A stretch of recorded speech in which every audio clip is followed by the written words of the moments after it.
I am an Army brat. I was born on Fort Hood military base.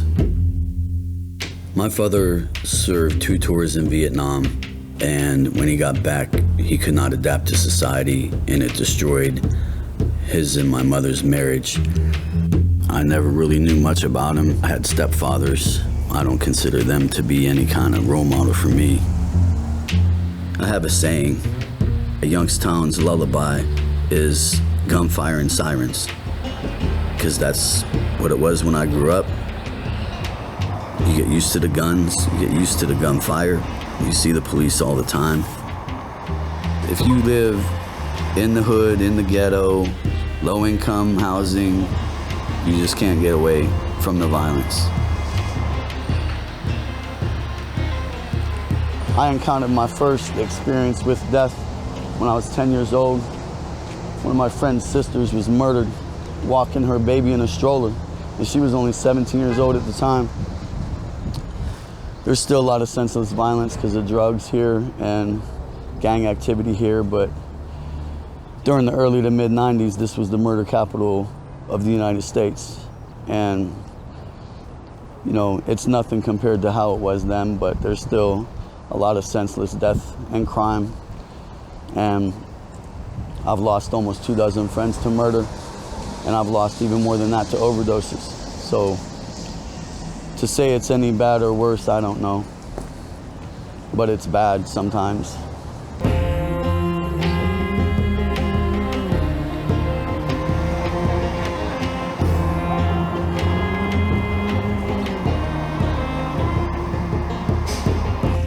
I grew up on the north side of Youngstown, okay? I got stabbed in a gang fight the summer of after my 7th grade year. Moved away because my mom, you know, didn't want me to die, obviously, and I was in gang, so moved away for 9 months, then moved back, and I came here to high school after that summer, which was my 8th grade year. I was a freshman, I was 15 years old, from the hood, living in this white town now as a white kid, not fitting in yet. I got an attitude. All that freshman year, I probably got in 15 fights. I don't know when it started, if it led to my violent behavior when I was young. Could have. I mean, I tried to shoot my stepfather before, after he beat my mother, but he was smart enough to put blanks in his gun. And I remember when I pulled the trigger and he started laughing at me and then took the gun from me and pistol whipped me with it. I think I was like 9 years old, and I remember after that beating, thinking in my head that was my only shot to get him, and I failed. The way I grew up in a violent neighborhood just made me want to fight. I mean, I just wanted to fight sometimes, and I went out for basketball. I didn't make it because my shot was always getting blocked. So the basketball coach was like, why don't you go out for the wrestling team? So I did. Wrestling was a way of fighting without getting in trouble, as far as I was concerned. So when my mom saw the first match, she was like, that's what you and Nikki have done since you guys were born. And Nikki was my little brother. Back then I wasn't thick like I am. I was young, you know. But my brother wasn't a fighter. And this guy smacked him in the face in front of me, obviously to antagonize me, and it worked. You know, I mean, my brother wasn't gonna fight him. He was way bigger than him. So I ran over there, you know, started punching him. Next thing I know, I was in a chokehold, and I figured it was one of his friends trying to choke me, you know, trying to help him. I threw the guy over my shoulder. It ended up being a teacher, and I got suspended, and I couldn't even wrestle for regionals. My coach was pissed. I was partying. I was in with the bad people. I mean, I was doing bad things, illegal things, fighting all the time.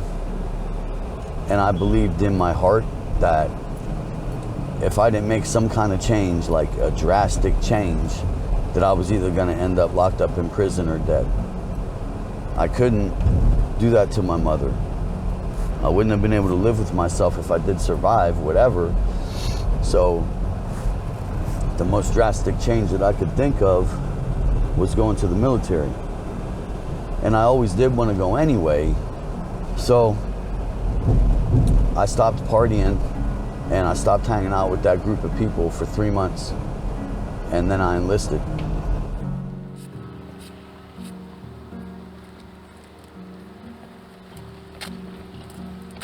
I started using alcohol in high school. Just, with your friends, you're hanging out, you're partying, girls are drinking, so it's hard not to partake in that. But when I got to the service is when it really started to be abuse, drinking more than I wanted to, trying to compete with guys twice my size. I know that somehow it affected me in a way that I chose to use alcohol as a crutch for years and years and years and years. All the trouble I've been in my life has been directly related to alcohol.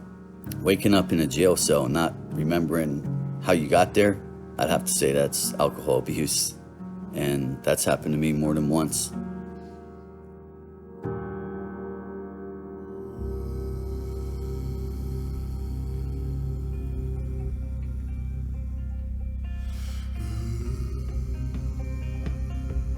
Through Veterans Court, over the incident that happened, I was forced to go to the VA.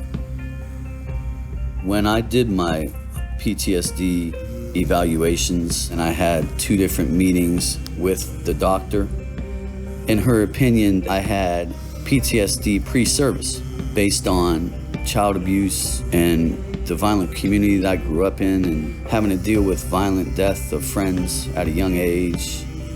And she said it in a way almost like I had cancer, almost like it was a death sentence. I just accepted what she said. And it's not something that you walk around saying I have PTSD, but I'm not ashamed of it either.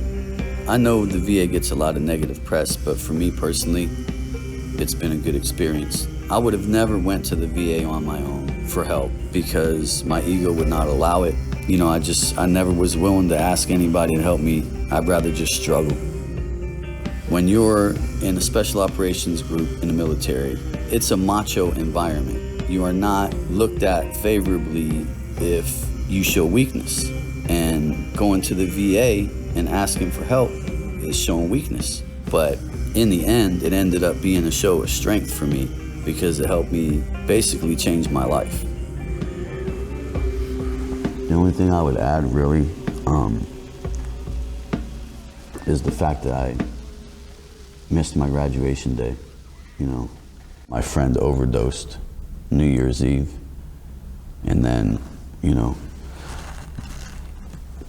was taken to the hospital unresponsive, which would have been New Year's Day, because after midnight and, a week in a coma, and then they harvested his organs, took him off the machines, and then I went to calling hours, and figured, it'll be all right, I got graduation to look forward to and all that, and, seeing all my old friends and that, just, I just slipped, I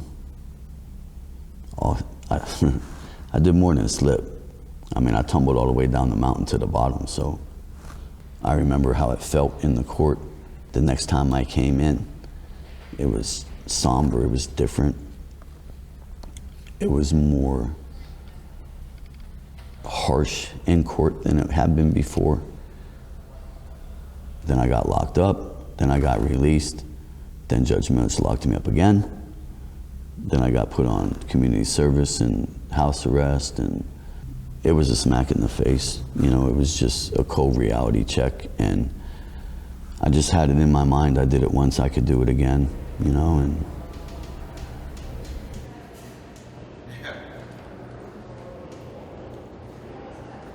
I still think about those days, and people that care about me, that have some profound discussions with me, and I talk about some of that. They're like, man, you got to forget that. You got to let that go. And I'm like, I don't want to let that go because that drives me. It still drives me to this day. Even though I feel in my heart that I'll never go back to jail, I don't want to let it go. I just feel like somehow if I just decide to close that chapter and just never go back to that chapter, that somehow I'm going to take it for granted that it could never happen to me again.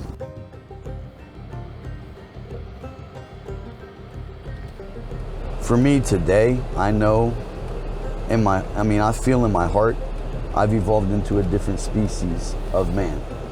Because I'm damn sure not the guy I was 10 years ago, or 20 years ago, or even when I got out of the service. That no matter where I was in my life, how bad things were going, how beaten down I was, at my core, I always had something in me that I wanted to help other people, because I knew, just because of where I grew up and how I grew up and all the violence I saw, I always knew no matter what, somebody had it worse than I did. So I've always been of the mindset where if you can help somebody else that's got it worse than you, why not do it? Veterans Court just gave me the avenue to pursue it. Because without that direction and without that network of people, I didn't know how to go about it as a man, as an adult. And there's so many people that need help. It's depressing sometimes, but it gives me a purpose to serve, which is why I say I'm a forever soldier. Because I see these missions that need completed. And if I don't do it, who's gonna do it? I feel like I've always had bad karma and that I probably put out a negative vibe, like I was a mean person, but I'm so much more evened out emotionally. The scales are starting to even out as far as the good things I've done and the bad things I've done.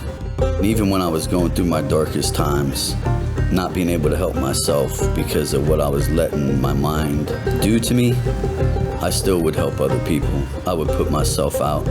I pay it forward in all types of ways, and helping somebody just to not get beat to a pulp is something that I just naturally do. And since Veterans Court, I've probably done it 8-10 times, some way or another.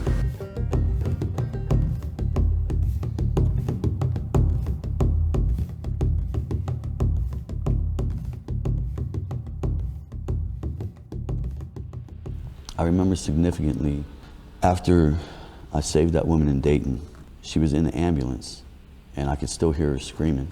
Before all the police came and I called my mother, I just told her that I just had to save some lady that was getting stabbed. And she was silent.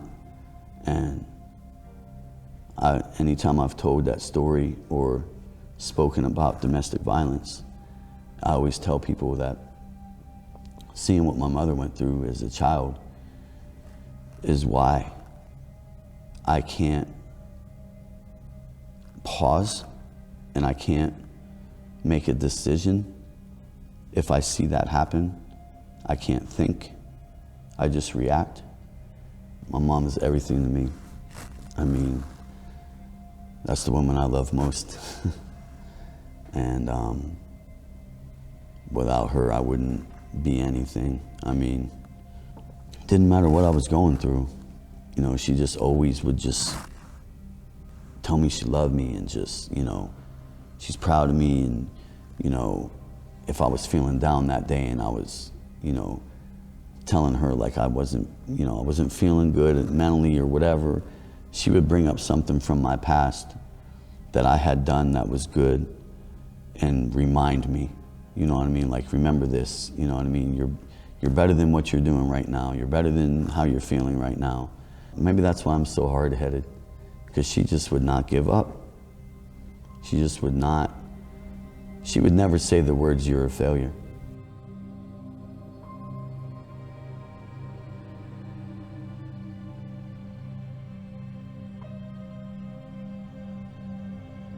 It was surreal too, because I'd never seen that many cop cars in my life before.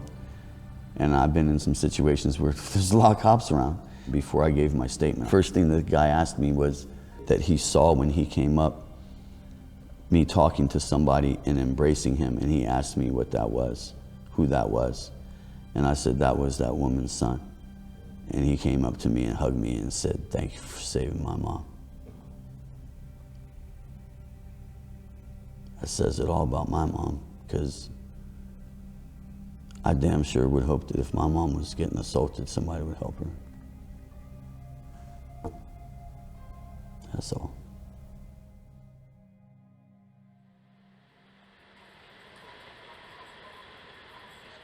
I remember when I was in Veterans Court, I started to get a sense of pride back again.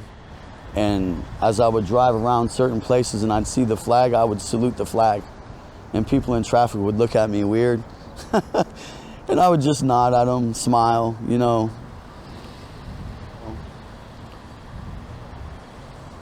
It feels good to see these flags flying down here. Because if anything, Youngstown needs, you know, a sense of patriotism. It's definitely necessary for me in my community.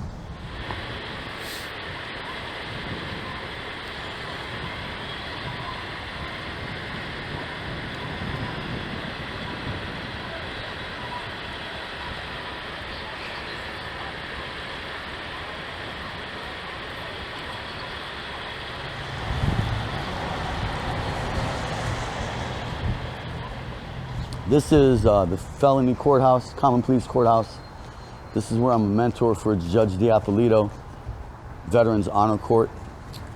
And this is part of what I call my full circle life, because I was in Judge Milich's court, graduated his court, and sometime after that, I can't remember exactly how many months it was, but there was talk of them bringing a felony honor court down here, and I was asked if I would mentor for this court. And it was kind of a shock to me, and it was an automatic, instant honor, and made my adrenaline flow actually, and I said yes without hesitation. And I've been here since January 2017 when this court was accredited and certified. And I'll be here as long as I can. Seeing the first graduate attached to my name and hugging him and being on the front page of the paper, seeing the joy on his face, it was powerful, and it was symbolic at the same time, really. That's what my passion is to do. There's a lot of communities that are like Youngstown, that are very depressed, that, you know, once may have been thriving, but now are barely surviving. But there's still effort, you know what I mean? And as long as there's effort, there's hope. I was asked if I would be a part of reflagging veterans' graves and first responders' graves in a local cemetery in Youngstown, and I just felt like it was my duty. Many of my brothers and sisters lost their lives defending this country, or limbs, or minds. I decided that it is an honor for me to do it. I stop in front of every grave after I stick that flag in the ground, say the name on that grave, and salute that individual. I think that's the way it should be done.